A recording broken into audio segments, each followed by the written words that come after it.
Saudara pendengar di segenap penjuru tanah air, selamat bergabung dengan Lumen Indonesia. Lumen Indonesia, siap melayani Anda setiap hari. Saudara terkasih, marilah kita bersatu dalam Tuhan kita Yesus Kristus yang tidak berubah dahulu, sekarang, dan selama-lamanya. Allah Sang Maha Rahim mengasihi dan menerima sebagaimana adanya kita. Allah Bapa kita di surga senantiasa bersedia menolong, menghibur dalam menghadapi segala permasalahan hidup sehari-hari.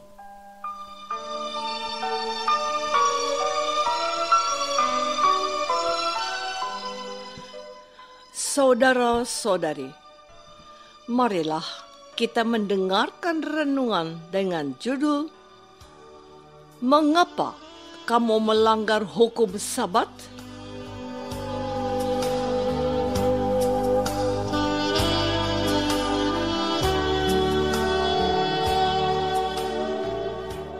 Yang berdasarkan pada Injil Lukas bab 6 ayat 1b dan 2.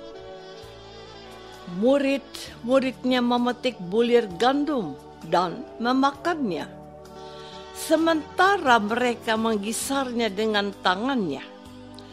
Tetapi beberapa orang Farisi berkata, "Mengapa kamu berbuat sesuatu yang tidak diperbolehkan pada hari Sabat?"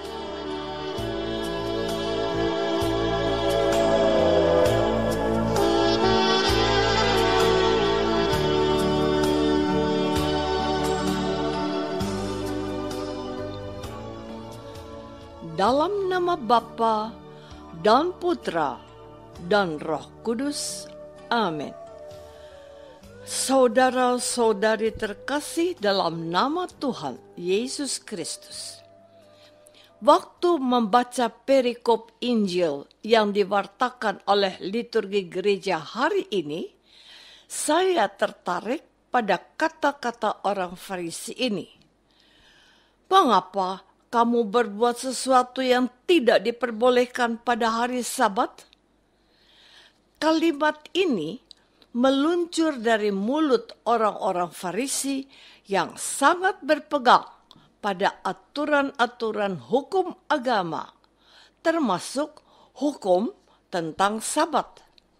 Mereka dengan sangat serius dan ketat melaksanakan apa yang dilarang pada hari Sabat.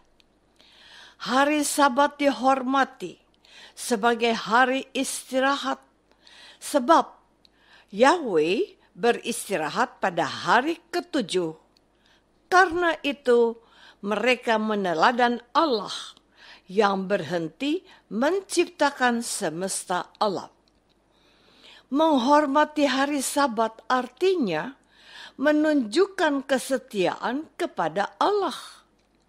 Penjabaran hari Sabat dalam berbagai bentuk peraturan lama kelamaan menjadi sangat terperinci.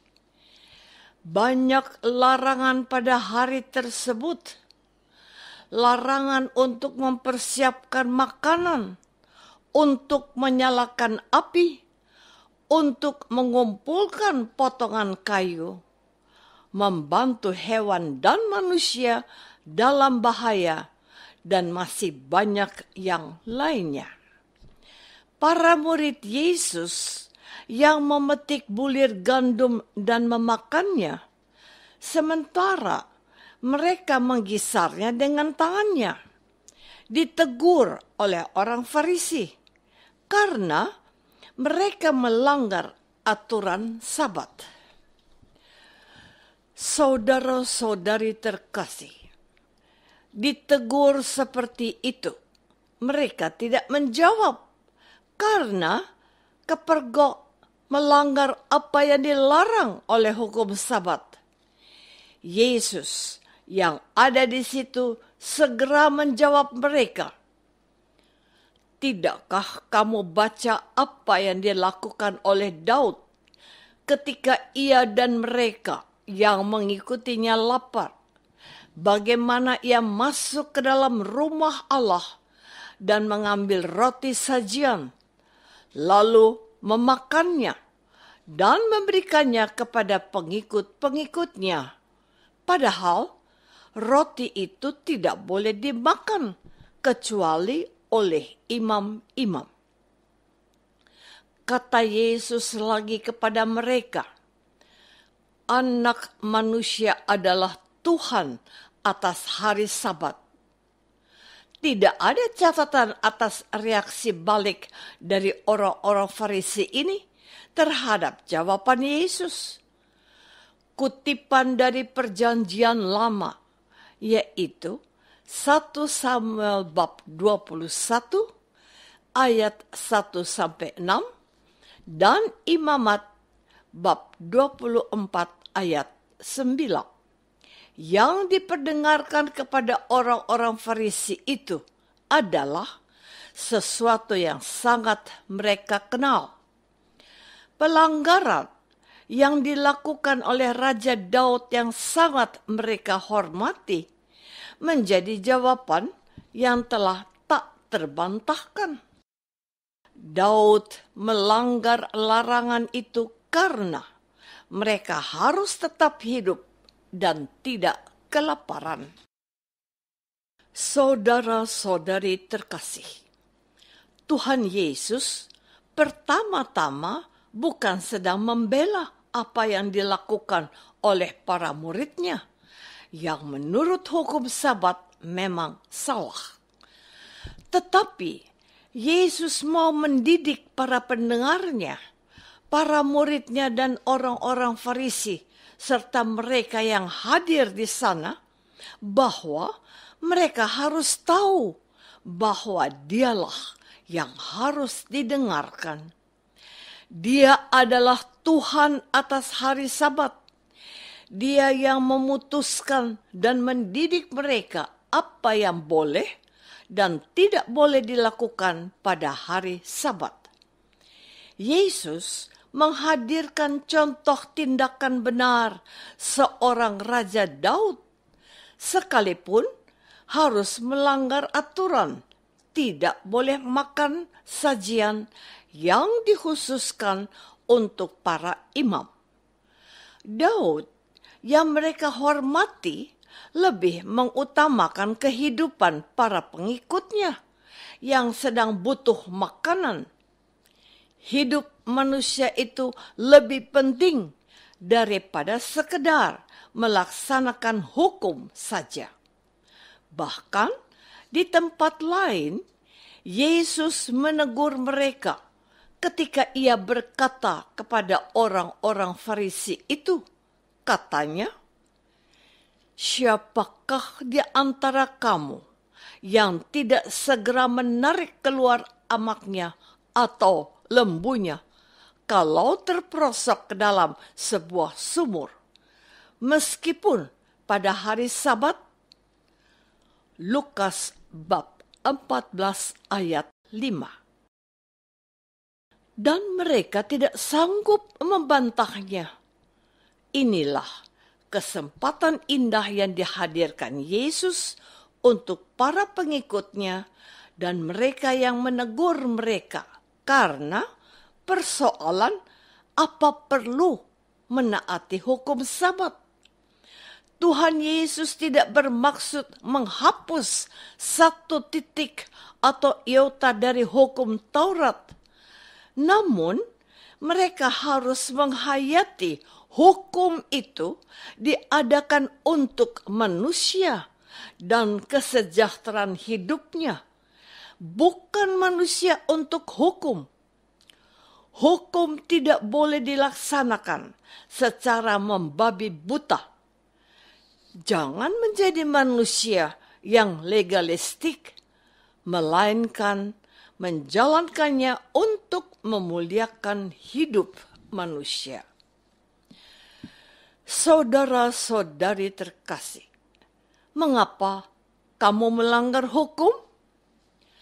Ada anekdot yang berkata, hukum diadakan untuk dilanggar. Tapi juga ada pernyataan menggelitik. Kalau tidak ada hukum, maka tidak akan ada pelanggaran. Hukum Taurat diberikan kepada bangsa Israel karena memang sudah terjadi banyak pelanggaran. Mereka menyembah berhala dan mereka membelakangi Yahweh dan menyembah patung buatan tangan manusia. Lalu difirmankanlah melalui Musa, sembahlah Allah Tuhanmu, dan hanya kepada Dia sajalah engkau berbakti. Ulangan bab 6 ayat 13. Dan dalam 10 perintah Allah diberikan hukum-hukum lain agar bangsa Israel menjadi bangsa pilihan Allah. Namun, hal yang menjadi kebaruan dalam ajaran Yesus bahwa hukum itu harus dilaksanakan dengan kasih yang besar kepada Allah dan sesama manusia. Hukum itu diperlukan untuk memberikan tatanan hidup yang baik. Namun, hukum yang baik dan benar mengutamakan kasih kepada hukuman kehidupan manusia yang harus dimuliakan.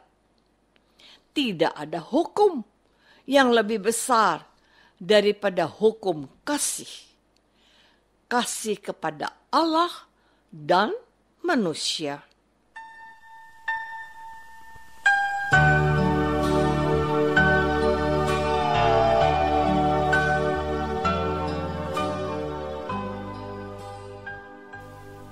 Saudara terkasih, marilah kita masuk dalam saat hening sejenak untuk meresapkan renungan yang baru saja kita dengar bersama dalam kehidupan iman kita masing-masing.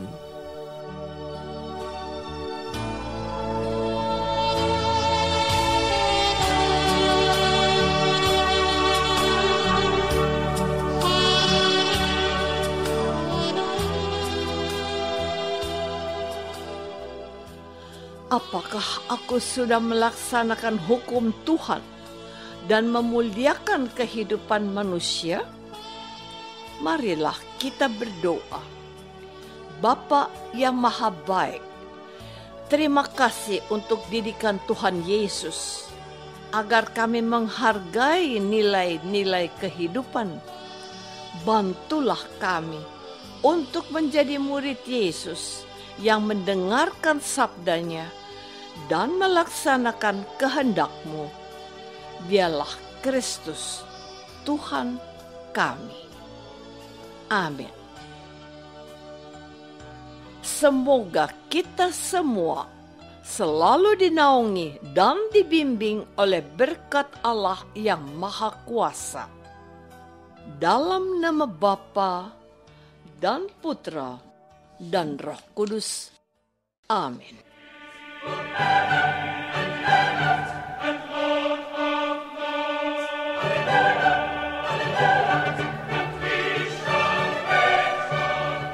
Dengan penuh kasih dan sukacita, Lumen Indonesia mengundang saudara-saudara seiman di segenap penjuru tanah air. Sekiranya ada tanggapan ataupun saran, kirimkan surat Anda ke Lumen Indonesia. Terima kasih atas perhatian Anda. Sampai berjumpa lagi dengan Lumen Indonesia pada waktu dan gelombang yang sama esok hari.